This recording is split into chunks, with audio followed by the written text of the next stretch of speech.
پوری کائنات حضور سے محبت کرتی ہے،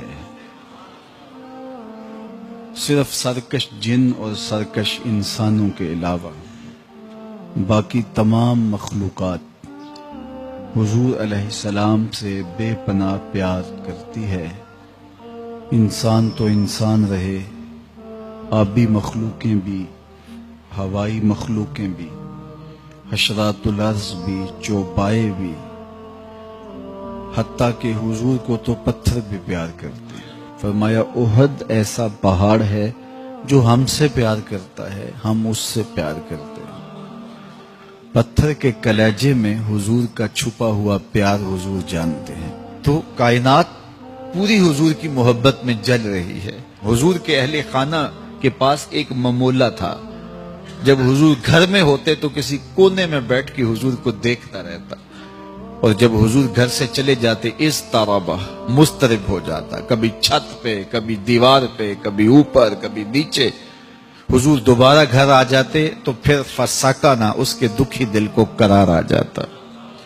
زمین جل رہی ہے، آسمان جل رہا ہے، محبت میں سارا جہاں جل رہا۔ تو ان کا پیار، ان کی محبت ہر سینے میں ہے۔ تو یہ تو حضور کا پیار ہے، اب حضور بھی تو پیار کرتے ہیں۔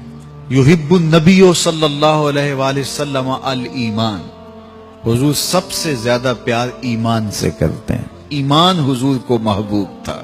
اللہ کی بارگاہ میں دعا کی، اے اللہ ہمارے لیے ایمان کو محبوب کر دے اور ہمارے دلوں کی زینت بنا دے۔ یہ سب سے قیمتی اثاثہ جو ہمیں دیا گیا ہے وہ دولت ایمان ہے۔ سب سے قیمتی دولت ایمان ہے۔ جس طرح ہم باقی نعمتوں کا شکر ادا کرتے ہیں، ایمان کا شکر ادا کریں کہ یہ نصیب ہو گیا۔ آج ہم شکوہ کرتے ہیں، یہ نہیں ہے، یہ نہیں ہے، یہ نہیں ہے، یہ نہیں ہے، بہت کچھ نہیں ہوگا، لیکن اتنی بڑی دولت جو ٹرمپ کے پاس بھی نہیں ہے وہ آپ کے سینے میں موجود ہے، جو امریکن صدر کے پاس بھی نہیں ہے وہ اللہ نے آپ کو عطا کی، کیونکہ یہ سب سے بڑی دولت ہے۔ تو شکر کرو، اللہ نے ہمارے سینے میں ایمان کا چراغاں رکھا ہے۔ یہ ہمیں محنت سے نہیں ملا، اللہ اکبر، ماں کی گود سے مل گیا۔ باپ نے گٹی ہی حضور کے پیار کی دی۔ اقبال رو کے کہا کرتے تھے، نام تو از پدر آموختم، حضور آپ کا نام میں نے اپنے باپ سے سیکھا تھا۔ میرے باپ نے آپ کے نام کی لوری دی تھی، میری ماں نے درود کی لوری دی تھی، تو میں آپ کا نام جانتا ہوں، اور آپ کا نام سن کے سینے میں ٹھنڈ پڑتی ہے۔ تو یہ بوٹا میرے باپ نے لگایا تھا، یہ بوٹا میری ماں نے لگایا تھا، پھر اس کو پانی میرے مرشد نے دیا، تو پھر اندر بوٹی مشک مچایا اتے جاں پھلاں تے آئی ہو۔ تو یہ کمال ہو گئی کہ مجھے بچپن سے یہ دولت ملی، یہ سعادت ملی، تو اس پر اللہ کا شکر ادا کرنا چاہیے۔ حضور کو ایمان کے بعد سب سے زیادہ محبوب عمل تھا نماز۔ سب سے زیادہ جس چیز سے حضور پیار کرتے تھے وہ نماز سے کرتے تھے۔ نماز حضور کے دل کا قرار ہے، حضور کے قلب کی ٹھنڈک ہے۔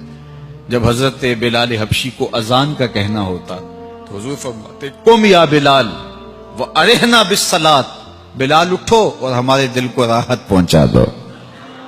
تو وہ اذان دیتے تو حضور کا دل ٹھنڈا ہو جاتا کہ اب رب کے حضور جھکنے کا وقت آ گیا ہے۔ اللہ اکبر، جھکنے کے لمحے آ گئے ہیں۔ تو حضور کو سب سے زیادہ محبوب اعمال میں نماز تھی۔ حضور کو امت کی تخفیف پسند تھی کہ میری امت پر احکام سوکھے ہوں، میری امت پر مشکل نہ آئے۔ حضور نے امت کے لیے 50 سے 5 نمازیں کروا لی کہ میری امت مشکل میں نہ پڑے۔ حضور علیہ الصلوۃ والسلام لوگوں کے لیے آسانی پیدا کیا کرتے تھے۔ جب نماز پڑھاتے، حضرت جابر بن سمورہ کہتے ہیں، میں حضور کے پیچھے نماز پڑھتا تھا، حضور کا خطبہ بھی سنتا تھا۔ حضور کے خطبے بھی زیادہ لمبے نہیں ہوتے تھے، حضور علیہ السلام کی نماز بھی زیادہ لمبی نہیں ہوتی تھی۔ مختصر قرات کرتے جب لوگوں کو نماز پڑھاتے، اور جب تنہا پڑھتے پھر اتنی لمبی نماز ہوتی کہ میرے مالک نے کہا، اے چادر اوڑھنے والے، ساری رات جاگا نہ کر، کبھی سو بھی لیا کر۔ تو حضور علیہ السلام کو امت کی تخفیف مقصود تھی، امت سوکھی رہے، امت آسانی میں رہے۔ خود فرمایا اللہ تعالیٰ نے، تمہارے پاس تم میں سے ہی رسول آیا، جس کی شان یہ ہے تمہارا مشقت میں پڑنا اس پہ گراں گزرتا ہے. تم کسی تکلیف میں مبتلا ہو جاؤ تو وہ بے چین ہو جاتا ہے. مبتلائے درد ہو کوئی عذب روتی ہے آنکھ، کس قدر ہم درد سارے جسم کی ہوتی ہے.